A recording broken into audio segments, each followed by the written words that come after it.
Well, it's time now for our daily roundup of all the latest from the World Cup, and I'm joined by Emily Boyle. Emily, we have two quarterfinals to go through. Let's start with England. Yes, England through to the semi-finals after their game against Norway. They won 2-1 against the Norwegian Vikings, and it was a tense game played in extreme heat and humidity. The Norwegian Vikings opened proceedings and went ahead after 36 minutes as Andreas Schjelderup whacked in a cross-turned top-bin stunner, which fooled Jordan Pickford. England needed to get back into the game, and it was Jude Bellingham who came to the rescue in first half stoppage time when he was fed a beautiful pass by Anthony Gordon and beat the Norwegian keeper Ørjan Nyland. At half-time, Thomas Tuchel made some big changes, benching Declan Rice and Noni Madueke and bringing on Eze and Saka. Norway was still pretty threatening though. After the break, they saw one goal be disallowed and came close a few more times, hitting the post. The game went to extra time, and once again, Jude Bellingham stepped up to the occasion, capitalising on a fumble by the Norwegian goalkeeper to find the back of the net a second time. France 24's own Serena Sykes was actually in the stadium in Miami to witness that stellar performance. Here's what she had to say. England are through to the semi-finals of the World Cup thanks to who else than Jude Bellingham, a brilliant individual performance from the Real Madrid man to send England through after they beat Norway 2-1 in extra time. He was quite rightly serenaded by England fans at the end of the match. It was a tough and tight one in a hot and humid Miami that actually saw Norway open the scoring thanks to Schjelderup in the 36th minute. It looked like a cross that dipped in and got the better of Jordan Pickford, but it didn't take long for England to respond thanks to Jude Bellingham on the stroke of half time as he took Gordon's pass perfectly to send an excellent shot into the back of the net. It was a tense second half with no team wanting to concede a goal, and the deadlock wasn't broken in 90 minutes, and then it was Jude Bellingham who stepped things up a gear in just the third minute of extra time as he pounced after the Norwegian goalkeeper saved an effort by Morgan Rogers as England are just one win away now from their first men's World Cup final since 1966. And Norway, meanwhile, can go home with their heads held high. They were labelled as the dark horses heading into this tournament, and they now head home after their best ever World Cup campaign. Yeah, well, despite Bellingham's stellar performance that you heard about there, head coach Thomas Tuchel was not entirely convinced with England's game, and his comments actually sparked some disagreement among the English ranks and a response from Bellingham himself. Take a listen to what they both had to say. The head of mine is not fully satisfied and is not 100% happy with the way we played, and I stand by it. I think we can play faster. I think we can play more clinical. We have too many unforced errors in technical mistakes in our game that cost us a lot of belief. Well, maybe he doesn't know what it's like to play in those kind of conditions against Erling Haaland, Odegaard, Nusa, Sorloth. You know, that's not an easy team to play against. So you're not going to win every game popping the ball and making 1,000 passes. Sometimes you have to win dirty, and we've done that again tonight. Yeah, well, the coach and players might not completely be seeing eye to eye, but the English fans are all on the same wavelength. Let's have a look at the English celebrations after the final whistle in London.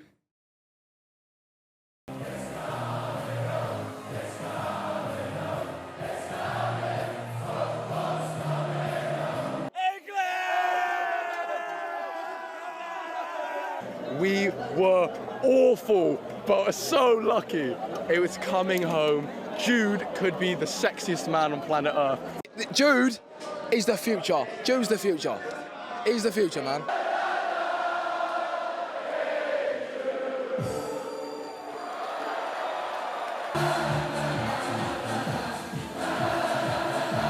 Some happy fans there and much love to Jude. Now, that does mean, unfortunately, we have to say goodbye to Norway. Yes, sadly, the Norwegian team, they've become so popular over the course of this World Cup, but they will be sailing home after that loss, despite their brilliant performance at this World Cup. Fans also gathered in Oslo for one last row as they looked back on their historic World Cup performance.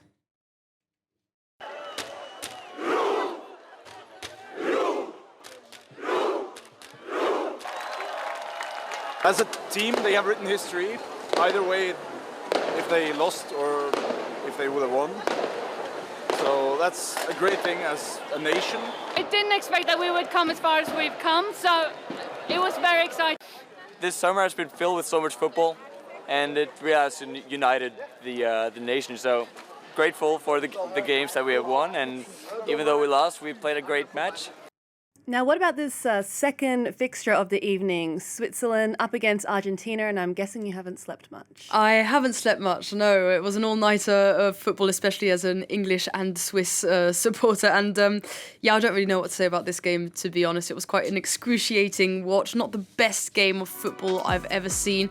Yet Mac Allister gave the reigning champions the lead only 10 minutes into the game, heading the ball past Gregor Kobel off a Leo Messi cross. And then Argentina basically stopped doing very much at all. Switzerland were gaining in momentum, culminating in managing to get the equaliser thanks to Dan Ndoye, but that goal was quickly overshadowed after another VAR controversy. Breel Embolo initially looked like he had been fouled by Leandro Paredes, who was shown a yellow. Unfortunately, VAR showed that Embolo had actually dived, and the referee decided to remove the yellow he had handed to Paredes and give it instead to the Swiss forward.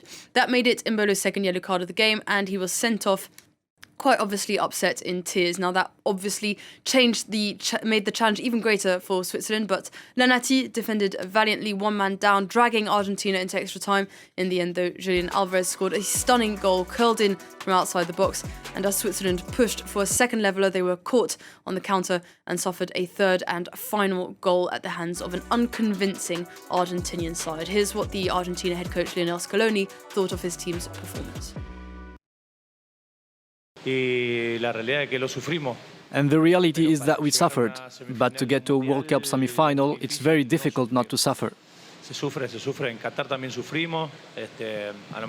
suffer. In Qatar also we suffered, maybe playing better than today, but we also suffered there. So it's something to be proud of, having reached a semi-final. Meanwhile, it is the end of the road for the Swiss after a historic run. Fans were disappointed about the result, but proud of a team that united a country across generations. Take a listen. It's almost unfair to Switzerland. We should have won. But it doesn't matter, madam. You know, the pride is there. We've got our pride.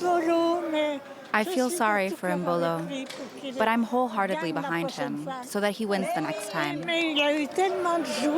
But there was so much joy, so much emotion in the way that Nati played. I'm really very moved and deeply touched, and I spent the whole night awake with them.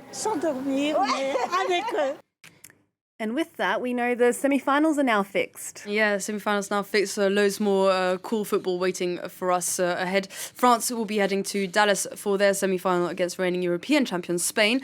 That kicks off at 9 p.m. Paris time on the 14th of July. England, meanwhile, will play their fourth ever World Cup semi-final against world champions Argentina in Atlanta on the 15th. That game will also be kicking off at 9 p.m. Paris time. Well, finally, Emily, bring us up to date with the latest World Cup news. Yes, well, there's a lot of news to go through, but let's start with one question. How far will FIFA go to make money? FIFA is stripping football for parts and selling it off to the highest bidder, but it's even got even more ridiculous. Recently, if you have between $450 and $3,000 to spend, you can now buy yourself a tiny corner of grass from the World Cup final on the FIFA website. That mad price tag will get you a bit of turf cast in resin and accompanied with a USB stick containing an authenticity film. The cheapest $450 option will get you a 6 by 6 by 6 centimetre square, slightly smaller than the average size of a post-it note. The cash grab is even more ridiculous considering that players have repeatedly complained about how bad the football pitch actually is. Now, football is up for sale, so check the FIFA website before the game is completely gone.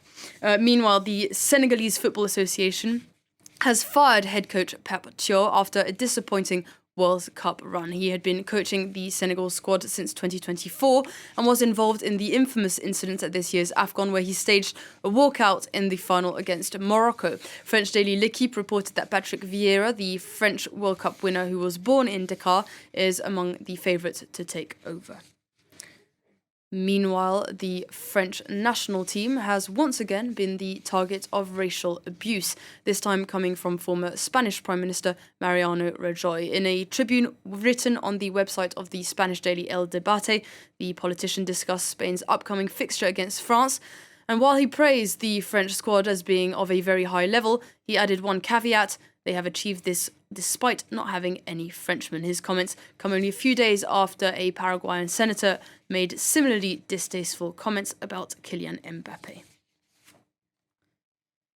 And elsewhere, some rather sad news was announced yesterday. The South African international Jayden has died at the age of 25. The footballer was in all three of Bafana Bafana's group stage games. No cause of death has yet been given, and a police investigation is underway in Cape Town. Nick Rushworth tells us more. He was playing for the South African national side, the Bafana Bafana squad, just last month in the World Cup. Midfielder Jayden was found dead on Saturday at a house in Cape Town. The South African sports minister, Gayton McKenzie, said, "It is with profound shock and a heavy heart that I have learnt of the passing of Jayden. South African football has lost one of its brightest young talents." Adams was 25 years old. He just returned from the World Cup after playing in all three of South Africa's group stage matches. He started in two of them against Mexico and the Czech Republic. A few weeks ago, he won the African Champions League with his club, the Pretoria-based Mamelodi Sundowns. In 2024, he was part of the South African squad that finished third in the Africa Cup of Nations. FIFA President Gianni Infantino said, "My thoughts and condolences, as well as those of everyone at FIFA and the global football community, are with his family, friends and teammates.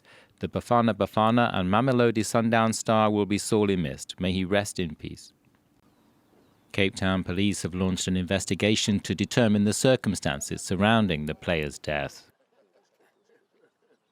Yes, and before we leave, a thought for journalist Christophe Glaise, who remains detained in Algeria. He was given a 7-year sentence for what was said to be glorifying terrorism. His lawyers are hoping that a presidential pardon may happen. He was working on a report on the country's most decorated football club, Jeunesse Sportive de Kabylie, when he was arrested over 2 years ago. Well, thank you for that. France 24's Emily Boyle there for the World Cup debrief. It's not long now until we inch ever so close to a final and she can finally sleep again.